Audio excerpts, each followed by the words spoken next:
Muito bem, vamos a mais um estudo. Nós estamos estudando O Despertar dos Mágicos, Introdução ao Realismo Fantástico. Nós sempre começamos aqui com alguma frase de impacto. Nós estamos na altura da página 217 do livro. E como sempre eu grifo, eu leio um capítulo, faço alguns grifos e trago aqui a proposta de interpretação, de debate, para que cada um possa estar acompanhando os nossos estudos. Começo aqui o nosso estudo de hoje colocando uma frase de Alain. Está aberta para grandes espaços. Ele quer dizer assim, a nossa vida está aberta para grandes espaços. Esse livro é interessante porque ele traz uma proposta diferenciada, né, de visão da vida, né? E dentro desses espaços, acredito que na sua intelectualidade, para você que está me ouvindo, há muito espaço para aprendizado, para novas técnicas, para vibrações e níveis de vibrações do qual você nunca sentiu. Então na página 218 nós vamos ver esse capítulo todo aqui. Eu fiz alguns grifos, vou começar aqui, né? Se agitarmos o cesto, todas as bolas vêm à superfície em desordem, ou antes, segundo uma ordem e atrito cujo controle seria infinitamente complicado.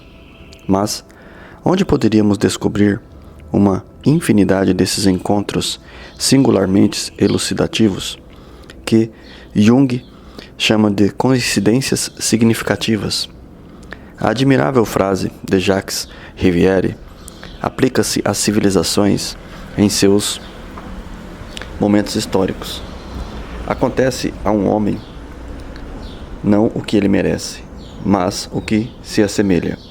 Um caderno escolar de Napoleão termina com estas frases: Santa Helena, pequena ilha. Bom, vamos falar um pouco aqui sobre esse primeiro pedaço da página 218. Primeiro que todos sabem que Santa Helena, né, é a ilha que Napoleão termina a sua trajetória, né?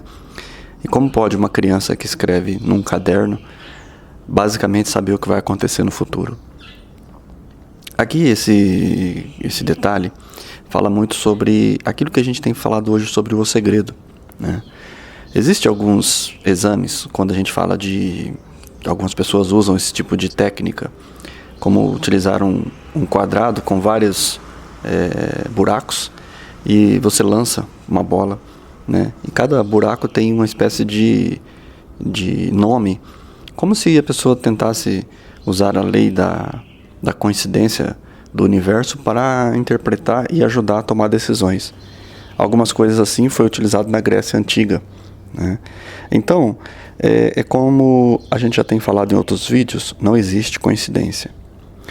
Mas há uma diferença, como Jung coloca, quando você começa a olhar as coincidências significativas. Todos os dias, a vida é um cruzamento de informações. Se você decide sair lá na esquina com o seu carro, você não sabe qual a cor do primeiro carro que você vai cruzar. Você pode arriscar, como a questão das bolas que eu acabei de falar. Você pode lançar uma bolinha ou imaginar uma cor de veículo, e é claro, né, muitas vezes isso não vai funcionar. Mas começa num dado momento em que a gente vai praticando os nossos exercícios de magia natural, chega um momento que você começa a, de certa forma, se abrir para isso. E você começa a enxergar essas coincidências, né? Ou seja, grava esse termo aqui, né? Cada capítulo nós vamos gravar alguns termos, né? Coincidências significativas, né? Então, olha que detalhe aqui, só para encerrar esse pequeno momento aqui, para a gente pular para outra página. Acontece a um homem não o que ele merece, mas o que se assemelha. Isso é interessante porque nós podemos então tomar nota que quando a gente quer alguma coisa, a gente realmente tem que começar a se tornar aquilo que a gente deseja. Quando imaginamos um arquétipo e a gente, por exemplo, um jovem quer uma moto, né, quer comprar uma moto, né, mas se ele focar no objeto, ele não será um motoqueiro. Ao passo que ele se se ele se familiarizar com o arquétipo da moto, do motoqueiro, e se imaginar um motoqueiro, começar a andar como um motoqueiro, comprar uma jaqueta, vestir a jaqueta, tudo que vai faltar para ele, o universo vai entender, é a moto, né? Então, pense bem, é uma coisa que a gente já pode utilizar na prática, né? O livro já dá esse insight aqui. Se fala muito de lei da atração hoje, né? De novidade, não tem nada de novidade. São pessoas que leram, beberam nas fontes, só é claro, né? Não vai falar que veio aqui, né? Na magia natural, né? No despertar dos mágicos Isso já é falado nas escolas de mistérios, né? Nas escolas exotéricas há muito tempo. Depois, é claro, agora o esoterismo moderno tomou isso para si, né? Então, já viu, né? E vamos continuar aqui, então, já passando para a página 219, fiz um grifo aqui, né? E aqui nessa página, na 218, ficou as coincidências significativas. E nessa eu gravei a frase, o esforço desinteressado. Eu já falei para vocês sobre o poder do desinteresse, né? Como isso é uma filosofia muito profunda, difícil, como eu sempre falo, às vezes alguns temas dão vídeos completos, dão palestras, né? E eu não quero me estender, até porque nós estamos numa interpretação do livro, e isso serve para a gente até ganhar um pouco de espaço, né? Que, como diz aqui, né? A porta está aberta para grandes espaços, né? Então, a gente tem que ocupar esse espaço com coisas positivas. Abrir uma porta nova para outra face do universo, né? Então, aqui ele coloca assim, né? É lamentável que o historiador ache indigno da sua ciência o recenseamento. O exame dessas coincidências significativas, desses encontros, que têm um sentido que entreabrem bruscamente uma porta para uma outra face do universo. O que ele quer dizer aqui é assim, algumas coisas, como diz, né, Introdução ao Realismo Fantástico, é a suposição de que você, quando vai interpretar a vida, você não leva em consideração as histórias, por exemplo, que se contam dos antigos.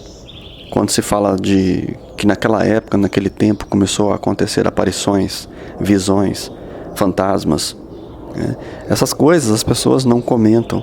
E hoje em dia, poucos historiadores ou pessoas curiosas querem, de certa forma, levar isso em consideração. Só que a questão é que tudo isso, toda essa energia, está muito presente na nossa vida.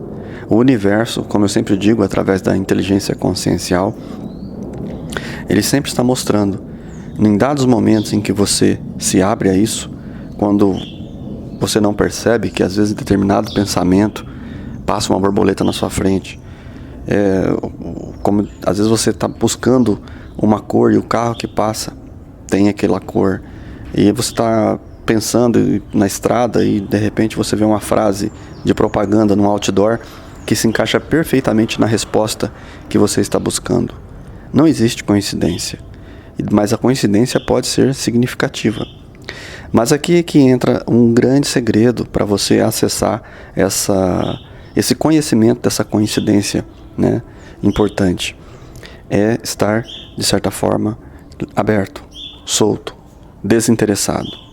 O professor e mestre Hélio Couto, ele fala sobre o poder de soltar. Uma interpretação do tal, muito bonita por sinal. Então, quando a gente fala da questão de interpretar, vamos dizer assim, a vida, a gente tem que estar leve, tem que estar solto, para a gente vamos dizer assim, administrar aquilo com uma maneira leve. Porque quando a gente coloca os nossos anseios e desejos, você sabe que, por exemplo, um jovem estuda muito para um vestibular, mas é muito comum essas pessoas irem mal no momento da prova. Por quê? Porque ela acessa um sistema de ansiedade interna em que ela imagina a importância de passar naquele concurso. E o que acontece? Hoje já foi provado pela ciência, né? E isso já sempre foi parte da ciência natural, em que o homem busca a harmonia, o relaxamento, a tranquilidade, essa leveza, né? Esse desinteresse. Como evolução espiritual, E isso naturalmente fazia o homem não bloquear os seus neurônios. Todos sabem que a ansiedade faz com que você não conecte uma coisa com a outra, né? É como se o corpo se preparasse para uma reação espontânea, uma luta, alguma coisa, né? Mas a intelectualidade funciona de forma diferente. Quanto mais calmo, mais tranquilo você está, mais a sua cabeça funciona. Ninguém vai resolver o problema preocupado. Ninguém resolve um problema nervoso, ansioso. O que acontece é que nós temos que entender que quando uma pessoa se senta e você imagina uma pessoa nesse momento meditando, tranquila, né, suave, você vai perceber que essa pessoa, ela está entrando num estado mental ideal, né? Num dos nossos vídeos na área de membros, a gente fala como o cérebro funciona, porque em dados momentos do dia você tem que se sentar, relaxar, conectar, e aí você tenta entrar no segredo da criação, dessa criação interna. Então, por isso o esforço desinteressado, que a gente diz, é o momento que começa a acontecer e você começa a enxergar essa coincidência. Vou continuar mais um pedaço aqui da 219, para nós pularmos para a próxima. Vamos lá? Reduzidas as distâncias entre o passado, o presente e o futuro. Vamos lá, agora eu vou ler a frase completa. A ciência está em atraso sobre a ciência em geral, que tanto no estudo do homem como na matéria nos mostra cada vez mais reduzidas as distâncias entre o passado, o presente e o futuro. E assim também a gente vai entrar aqui, como a gente fala, esse atraso da ciência tem os seus porquês, né? Toda vez que o homem entra em vaidade, no processo do ego, o homem se atrasa, se detém nisso. É como se o universo pudesse fluir através dele, mas sempre quando a gente bloqueia através da nossa ambição, do nosso interesse, né? A gente fecha as portas do universo.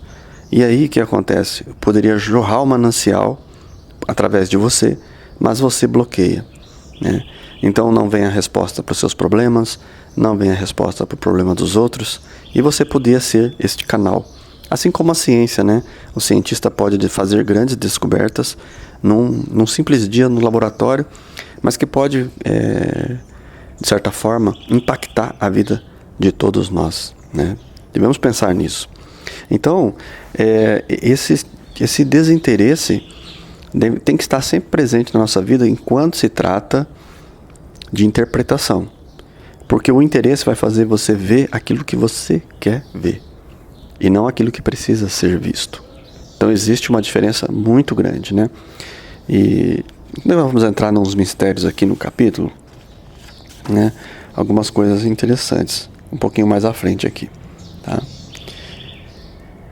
Então, aqui ele vai falar um pouco na 220, né, sobre a Segunda Guerra Mundial, né? Sobre como o marxismo errou, né? Como assim também como às vezes o capitalismo também errou em fazer previsões, devido justamente a esse interesse enraizado que temos dentro de nós, né? Então, ele vai falar também sobre um homem na Segunda Guerra Mundial, né? Um autodidata delirante, rodeado de alguns melomanos. Recusa Descartes, despreza a cultura humanista, destrói a razão, invoca Lúcifer e conquista a Europa, perdendo por pouco a conquista do mundo. Você sabe de quem está falando, né? Não vou falar aqui pro YouTube, a palavra pro YouTube não bloquear, né? Porque às vezes só de falar essa palavra o YouTube já bloqueia, né? Então, esse autodidata delirante, rodeado com alguns megalomanos, né? Recusa um conhecimento, despreza a cultura humanista, destrói a razão, invoca Lúcifer e conquista a Europa. E quase conquista o mundo inteiro, né? Então você sabe de quem eu estou falando, né? Então aqui ele cita aqui, né? E aqui ele vai falar um pouco sobre a questão da interpretação da história abaixo, né? Aquilo que nós chamamos a história, quero dizer, se desenrolar de impérios, de batalhas, de revoluções políticas, de datas sangrentas, a maior parte, será realmente a história? Confesso que não o creio. E o que acontece ao ver manuais escolares riscar em pensamento uma grande parte? né? Então, você interpreta que será que realmente o mundo a nossa história só é essa guerra sangrenta? Ou ela é feita de um cotidiano, de pessoas, de sociedade, de cidades, né? Há verdadeiras civilizações que nunca experimentaram a guerra. Há pessoas que nasceram numa época em que nunca viram essas guerras. Quem são elas? Né? Que nascem e renascem em tempos de paz, né? Enquanto outros nascem e renascem somente na guerra. Será que isso não entra dentro daquilo que lá atrás a gente leu, né? Vou até voltar aqui para ler mais uma vez para vocês, né? O que a gente leu aqui, né? Só para a gente fechar bem o nosso, né? Acontece a um homem não o que ele merece, mas o que se assemelha. Ora, quem acredita na guerra, com certeza vai ter a chance de ter a guerra, vai materializar essa guerra na sua vida. Aquele que quer paz também vai materializar. Paz entre os homens vai materializar. Então, se você vê entre os momentos históricos, há lacunas de muitos anos, né?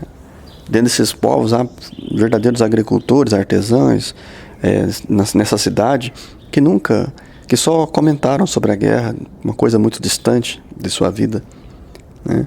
Então a história que ele coloca que vamos dizer aqui, a verdadeira história não é aquela do movimento das fronteiras, é a das civilizações.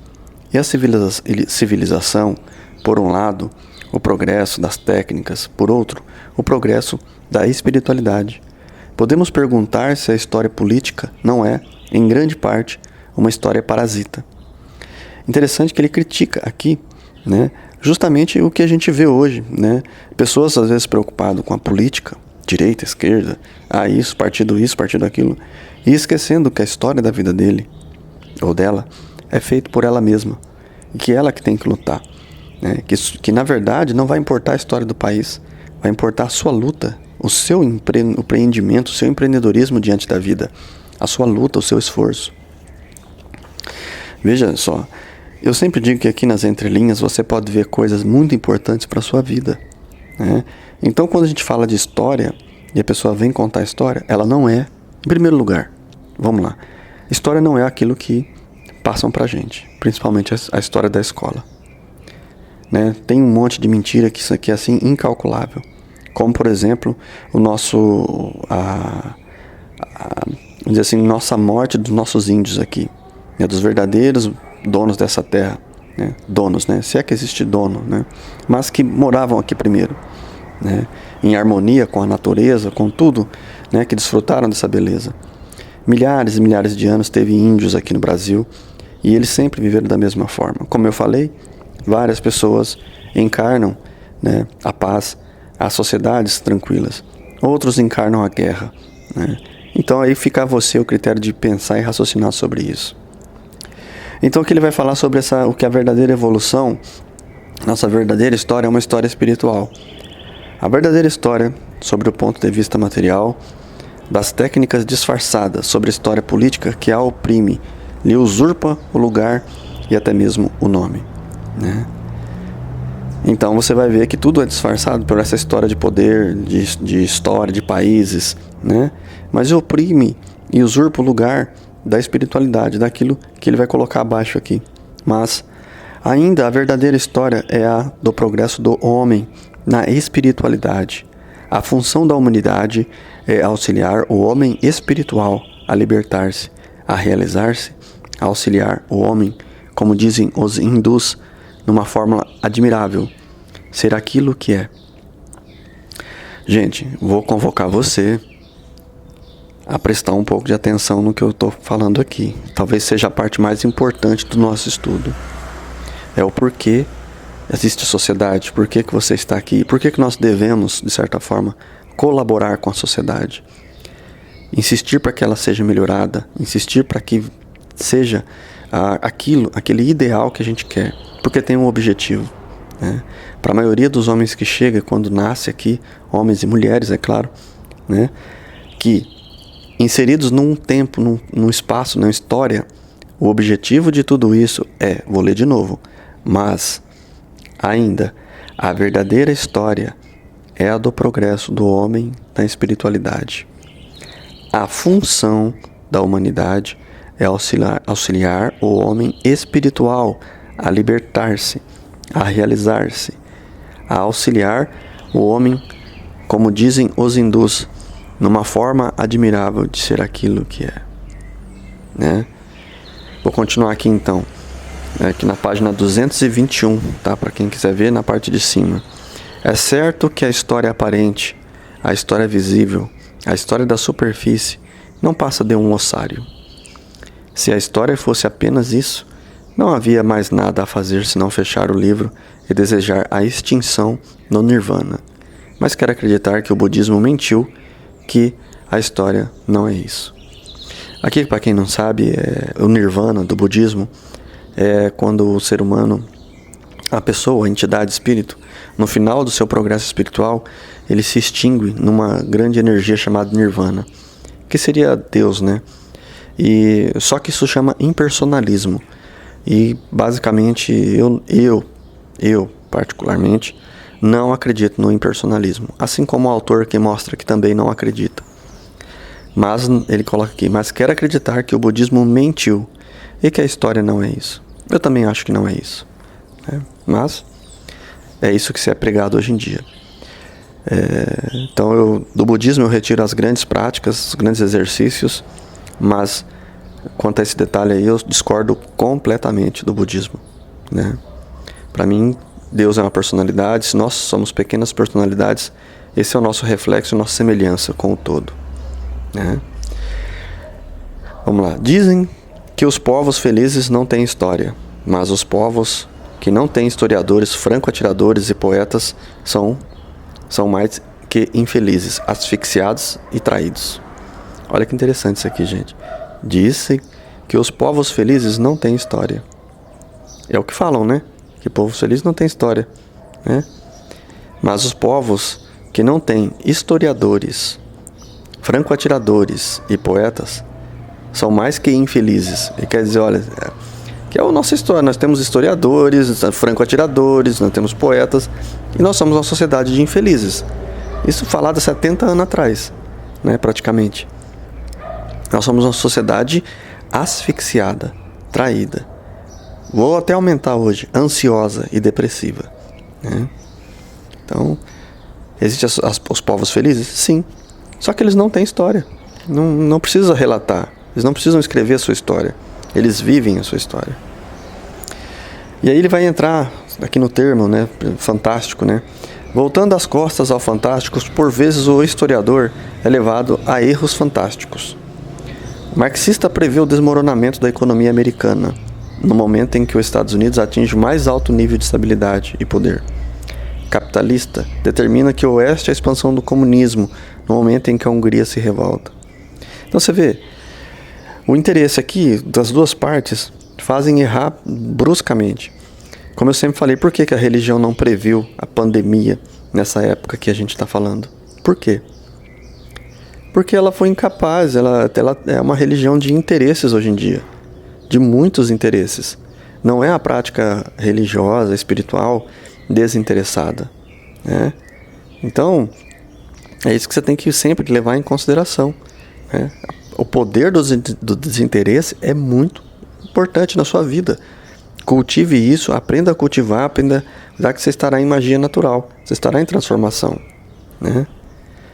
Então, vamos continuar aqui, né? Mudando aqui para, né? Outra coisa interessante, né? Que eu vou entrar agora aqui, que ele colocou aqui algumas coisas da realidade fantástica, né? Que na página 222, quem quiser encontrar isso aqui. A 23 de fevereiro de 1957, um homem rã procurava o corpo de um estudante afogado no Lago do Diabo, na Boêmia. Regressou à superfície pálido de pavor, incapaz de articular um som. Quando se recuperou, o uso da palavra revelou o que acabava de ver, sobre as águas frias e densas do lago. Um alinhamento fantasmagóricos de soldados alemães em uniforme e uma caravana de carros atrelados com os cavalos em pé. Aí ele pergunta aqui: ó noite, que significam esses guerreiros lívidos? Gente, eu vou ler de novo aqui, só para você ver o que é o realismo. Quando ele fala realismo fantástico, o cara é um mergulhador, um homem rã, ele vai procurar um jovem que morreu afogado, né, no lago. Tal do Lago do Diabo, na Boêmia. Aí ele regressa pálido, apavorado, né, incapaz de articular. Quando recupera, ele fala, né, o que acabou de ver, um alinhamento fantasmagórico de soldados. Né? O que é isso, gente? Né?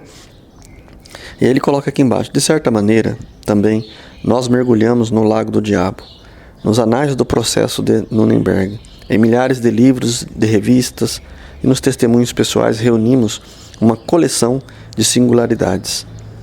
Aí ele vai dizer que quando você acessa, por exemplo, essa coincidência significativa, você vai perceber um universo, às vezes paralelo, se comunicando com a gente, mostrando o caminho, dando sinais, protegendo. São coisas que às vezes nós, o homem materialista, não reconhece. Vivendo a sua vida na correria do dia a dia, ele é incapaz de ver mais do que a palma da sua mão na sua frente, né, quando se está no escuro. Né? Mas há muita coisa em volta, embora você não enxergue. E assim é a vida. Como nós começamos no capítulo aqui, há sempre espaço para o conhecimento. Há sempre espaço para um novo nível de consciência. Essa que é a expansão, é quase que infinita. Né? Se desdobra sempre. Todos os dias nós vamos acordar melhor. Né? E aí ele vai colocar aqui, né? Existem à nossa volta sacramentos do mal, da mesma forma que existem sacramentos do bem. E a nossa vida e os nossos atos desenrolam-se, segundo creio, num mundo insuspeitado, cheio de cavernas, sombras e habitantes crepusculares. Né? Então a alma humana ama o dia. Acontece-lhe também amar a noite, com igual ardor.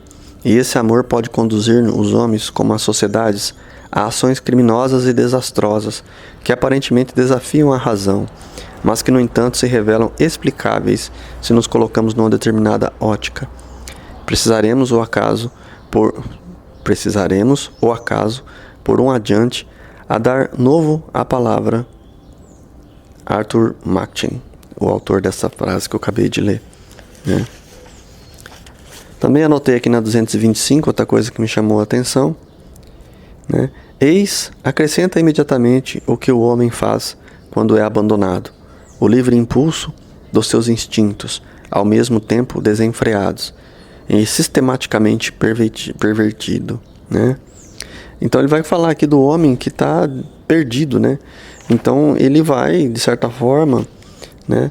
Ele fica livre aos seus impulsos e instintos, ou seja, ele só faz cagada, né, como diria o ditado, né? E aqui ele vai citar outro ponto sobre a sincronicidade, né? A completa doutrina da sincronicidade, em parte motivada pela observação de tais coincidências, seria talvez de natureza modificar totalmente a concepção da história. Nossa ambição não vai tão longe nem tão alto. O que pretendemos é chamar a atenção para os aspectos fantásticos da realidade. Essa parte do nosso trabalho dedicamos à pesquisa e à interpretação de certas coincidências aos nossos olhos significativas. Podem não sê-las para outro. E aqui é interessante que ele vai terminar, né? O meu estudo de hoje termina 227, né? E falando sobre isso. Que é o que pode ser muito coincidência para mim, para outro pode ser que não seja, né? Então, para você entender, isso é muito individual. Você vai encontrar em você, né, essa sincronicidade ligada ao seu estado de consciência. E vai ser difícil isso se encaixar, né, para outra pessoa. E por fim, como eu sempre faço, vou terminar o nosso estudo com a frase do começo. Acontece a um homem não o que ele merece, mas o que se assemelha. As frases que eu gravei, o esforço desinteressado. Medite um pouco nisso. Analise comigo sobre o esforço desinteressado e você vai encontrar grandes respostas em seu interior. Né? Não acredite na história completamente. Entenda que a verdadeira história é a sua história, o desenrolar da sua história. Entenda que se você for paz, você materializar a paz, você será paz e a sua vida será paz. Seja guerra e a sua vida será guerra, será conflito, será luta. Né? Então escolha, a escolha é sua. E veja a sincronicidade, as coincidências que existem à sua volta. Né? E vou falar uma frase mística aqui no final, né? Terminando aqui. Existem à nossa volta sacramentos do mal, da mesma forma que existem sacramentos do bem. E a nossa vida e os nossos atos desenrolam-se, segundo creio, num mundo insuspeitado, cheio de cavernas, sombras e habitantes crepusculares. A alma humana ama o dia. Acontece-lhe também de amar a noite, com igual ardor. Serenidade profunda a todos vocês. Eu me torno você.